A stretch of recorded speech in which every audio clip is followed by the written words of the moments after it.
ഗൾഫിലെ മുഖ്യധാരാ മലയാള മാധ്യമങ്ങൾ കൊണ്ടാടിയ ഒരു കഥയാണിത്.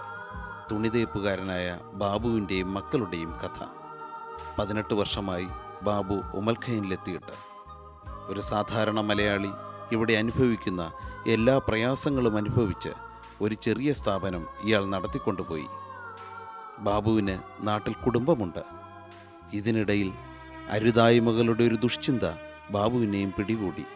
ഒമൽഖൈനിൽ രേഖകളൊന്നുമില്ലാതെ ജീവിച്ച ഒരു ശ്രീലങ്കൻ യുവതിയുമായി ഇയാൾക്ക് ബന്ധം തുടങ്ങി. ആ ബന്ധത്തിൻ്റെ ബാക്കി പത്രമായി 2 കുട്ടികൾ ജനിച്ചു. 8 വയസ്സുള്ള ധനുഷും 6 വയസ്സുള്ള ഷൈനിയും.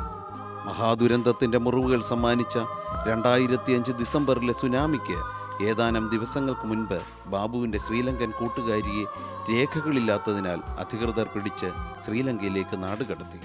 രേഖകളോ പൗരത്വമോ ഇല്ലാത്തതിനാൽ കുട്ടികളെ സ്കൂളിൽ വിടാൻ കഴിയില്ല.